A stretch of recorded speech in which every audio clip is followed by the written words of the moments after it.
Hai teman-teman yang berbahagia, berjumpa kembali dengan saya Dr. Andri, spesialis kedokteran jiwa dari Rumah Sakit Omni Alam Sutra Tangerang. Di kesempatan kali ini sengaja saya pakai Zoom untuk merekam video ini. Mudah-mudahan suaranya masih tetap bagus ya, karena akan saya memberikan kuliah.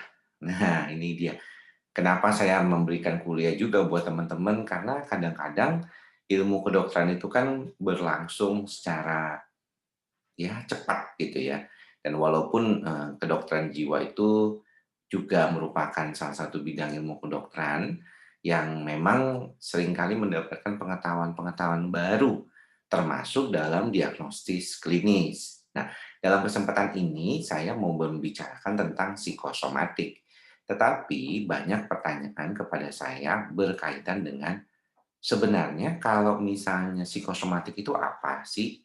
Dan apakah sebenarnya yang dimaksud dengan hipokondriasis? Nah, karena teman-teman ini ternyata banyak banget yang sudah sering baca Google gitu ya di mana-mana dan akhirnya menemukan berbagai macam kalau dibilang tuh eh, suatu pengetahuan ya tentang bagaimana mencoba membantu diri sendiri mengerti apa sih sebenarnya yang dialami.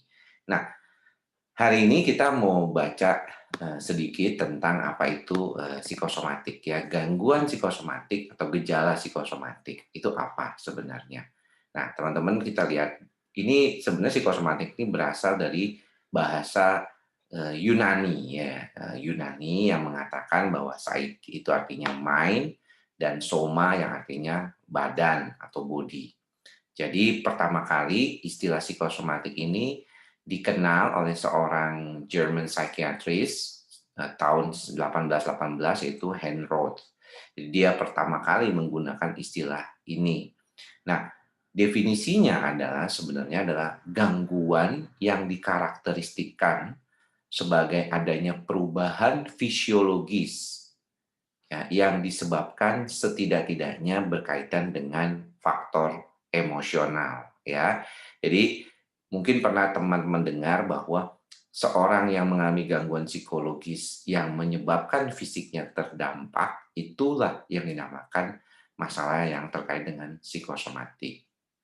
Jadi kalau kita melihat kondisi psikologis ini secara umum membuat problem-problem yang secara fisik berkaitan dengan masalah somatik atau masalah badan, body. Nah ini. Jadi itu yang menjadi salah satu faktor utamanya. Jadi kalau misalnya teman-teman itu mengalami stres, maka stres itu yang membuat teman-teman mengalami gejala fisik. Nah, mengapa dikatakan demikian? Karena teman-teman tahu bahwa tidak semua problem yang berkaitan dengan gangguan fisik itu terkait ya. Anda harus perhatikan dulu nih bahwa tidak semua masalah yang terkait dengan psikologis itu terkait fisiknya. Ada orang yang mengalami gangguan cemas, ya cemas saja. Ya dia tidak mengalami gejala-gejala fisik seperti itu.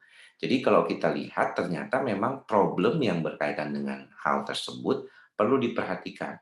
Yang dinamakan psikosomatik kalau dia mengalami cemas dan juga ada gejala fisiknya yang dominan. Walaupun kita tahu sekarang ini kebanyakan sih orang cemas pasti ada gejala-gejala fisiknya gitu ya.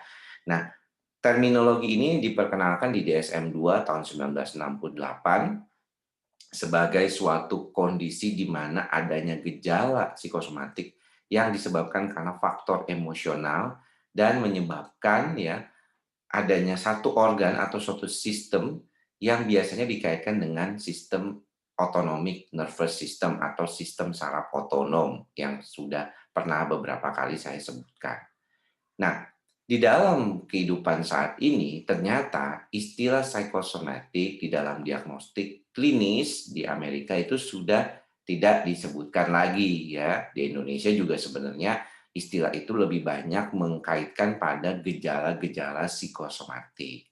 Nah, ada beberapa keadaan yang berkaitan dengan yang disebut psikosomatik. Ada problem emosional mengarah kepada problem psikis yang terkait dengan fisik. Nah, fisik body, yaitu ada somatic symptom disorder, ada illness anxiety, ada conversion disorder, ada malingering, dan ada factitious disorder. Nah, pada kesempatan kali ini saya akan lebih fokus kepada kondisi yang berkaitan dengan gejala kaitannya dengan somatic symptom disorder ini. Nah, somatic symptom disorder ini biasanya itu gejalanya itu ada banyak, ya. Bisa dulu tuh yang dikenal dengan nama somatisasi. Tetapi saat ini kalau ada gejala, satu aja gejala itu, dan menyebabkan teman-teman itu mengalami suatu hambatan dalam pekerjaan, pikirannya, perasaannya, perilakunya, semua mikirnya ke penyakit itu terus setiap hari. Rasanya pengen ke dokter, pengen periksa, dan segala macamnya, maka ini dikaitkan dengan suatu yang namanya health related anxiety atau kekhawatiran yang berlebihan terhadap kecemasan adanya masalah fisik atau kesehatan, ya. Dan ini biasanya tuh jadi nggak sangat, apa ya, bias dalam menghadapi situasinya. Jadi mereka biasanya tuh nggak proporsional gitu, kalau kita melihat concern-nya terhadap medical seriousness-nya. Jadi dia merasa kayaknya kalau misalnya kondisinya ini kok nggak nyaman gitu ya, membuat waktunya itu jadi lebih, banyak dipergunakan untuk mikirin tentang penyakitnya terus, bolak-balik ke dokter, seperti itu ya sesuatu yang mungkin paling penting untuk kita perhatikan. Nah, seringkali teman-teman ya, banyak orang-orang yang mengalami hal seperti ini tuh banyak yang akhirnya tuh nggak bisa ngapa-ngapain, ya. Mereka merasa bahwa dirinya itu habis waktunya. Dan jangan lupa sebenarnya kalau kita perhatikan, durasi itu penting. Kalau misalnya orang yang mengalami psikosomatik ya, itu biasanya 6 bulan ya minimal dia mengalami gejala-gejala tersebut. Ya 6 bulan dia mengalami gejala-gejala tersebut. Dan selain daripada mengalami kecemasan yang terkait dengan kondisinya tersebut, dia juga khawatir akan nantinya mau gimana nih, ini akan yang terjadi seperti apa. Tapi tetap fokusnya adalah di badannya dia, ya, jadi di somatiknya dia. Jadi kecemasannya itu spesifik terkait dengan sakitnya saja, ya. Makanya tidak semua orang yang mengalami kecemasan, gangguan cemas seperti gangguan cemas panik gitu ya, itu mengalami juga psikosomatik yang berat, ya tidak, ya. Bahkan ada beberapa kasus misalnya orang yang mengalami gangguan lambung yang menahun, itu yang lebih banyak mengalami gejala somatic symptom disorder ini, yaitu psikosomatik itu. Jadi nggak usah bingung nih teman-teman, karena kadang-kadang teman-teman, saya ini psikosomatik, apa saya ini gangguan cemas, apa saya ini, depresi gitu ya. Sebenarnya sudah pernah saya jelaskan bahwa kalau kita melihat psikosomatik itu as a symptom, suatu gejala, ya gejala, gejala fisik yang disebabkan oleh faktor emosional yang tadi sudah disebutkan. Dan kalau kita melihat di dalam praktek kehidupan sehari-hari, kondisi seperti ini itu memang banyak terjadi. Nah, setidaknya ada satu gejala fisik yang dominan yang membuat pikiran kita terus-terusan ke situ. Mikirin terus ya, aduh ini kenapa nih? Bolak-balik ada ketakutan, nanti gue takut kena cancer, takut kena ini, takut kena itu ya. Fokus hanya pada kondisi tersebut dan menimbulkan kecemasan karena sakitnya tersebut. Itu yang kita namakan somatic symptom disorder. Nah, kalau misalnya yang berkaitan dengan kecemasan ini memang lebih sering biasanya dikaitkan dengan situasi mencari-cari tempat untuk apa kalau kita bilang tuh, berobat. Ya, dia bolak-balik. Biasanya tuh ada istilah yang namanya illness anxiety disorder. Jadi bagian dari somatic symptoms disorder sendiri yang dulunya mungkin dikenal sebagai hipokondriasis. Nah, hipokondriasis inilah yang merupakan pikiran-pikirannya tuh terus mikirin-mikirin tentang penyakit serius, nanti kenapa-napa gitu ya, aduh saya bakalan berat segala macam.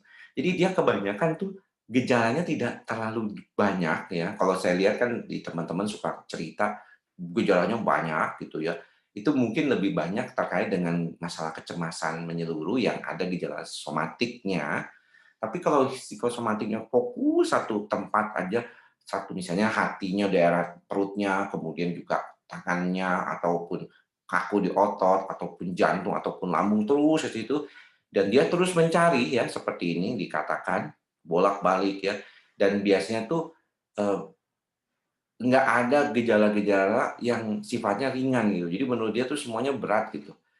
Nggak bisa diungkapkan juga sebagai suatu kondisi yang berkaitan dengan masalah gangguan lainnya. Jadi, gangguan cemas juga dia nggak terlalu mikirin yang lain, dia nggak mikirin anak-anaknya, dia nggak mikirin keluarganya. Dia cuma fokus sama dirinya dan penyakitnya itu, gitu ya. Itu aja. Nah, itu yang biasanya terkait dengan, kondisi yang disebut sebagai gangguan, eee, hipokondriasis ya dulu istilahnya, atau sekarang itu illness anxiety disorder. Nah, teman-teman semua kalau misalnya mengalami gangguan-gangguan yang seperti ini, nanti kita akan lihat lagi, gejala-gejala yang terkait dengan somatic symptom disorder. Karena somatic symptom disorder itu seperti kayak payung gedenya. Kalau dulu namanya somatoform, ya gangguan somatoform. Sekarang namanya berubah kan ya. Seperti tadi saya ingin jelaskan di depan, kita ingin update. Kita ingin teman-teman tuh tahu update-nya di Amerika Serikat bagaimana, supaya kita bisa ngerti bahwa, oh ternyata sekarang di dunia itu istilahnya itu banyak, karena DSM-5 ini suatu diagnostik klinis ini banyak istilahnya tuh dipakai di berbagai dunia ya. Dan ini penting untuk diketahui juga oleh teman-teman bahwa ternyata kalau saya psikosomatik, itu bisa saja saya mengalami gejala yang hanya fokus pada satu titik gitu. Kalau Anda melihat, katanya dokter itu bisa banyak. Iya, kalau gangguan kecemasannya sih biasanya meliputi kondisi yang berkaitan dengan gejala fisik otonom ya, tapi ada yang cuman mikirinnya itu doang, dia nggak mikirin yang lain, gangguan cemasnya dia mikirin sibuk, mikirin sakitnya doang. Nah, kalau kita melihat terapinya apa, sebenarnya terapinya itu kebanyakan berkaitan dengan kebaikan psikologisnya. Jadi jarang diberikan pengobatan kalau sangat tidak perlu. Tetapi karena kecemasannya sangat dominan, gejala fisiknya sangat dominan, maka biasanya dokter eee penemuan-penemuan dalam kondisi penelitian dan klinis sekarang saat ini, kita fokus bagaimana menyembuhkan fisiknya dan juga menyembuhkan perasaan pikirannya dengan mantra ini, ikhlas, sabar, dan sadar. Saya selalu memfokuskan pada ikhlas dan sabar, serta sadar, karena dengan mempraktekkan ini, kita akan jadi jauh lebih baik. Kita akan lebih sabar, pikiran kita lebih tenang, dan kita tidak terlalu banyak mikir yang macam-macam jadinya. Sehingga sistem saraf otonom kita akan lebih baik, dan akhirnya menenangkan sistem saraf itu secara menyeluruh. Oke, demikian apa yang bisa saya sampaikan. Mudah-mudahan teman-teman mendapatkan manfaat ya dari apa yang saya sampaikan ini. Sampai bertemu lagi di lain kesempatan. Semoga semua makhluk berbahagia. Salam sehat jiwa. Bye-bye.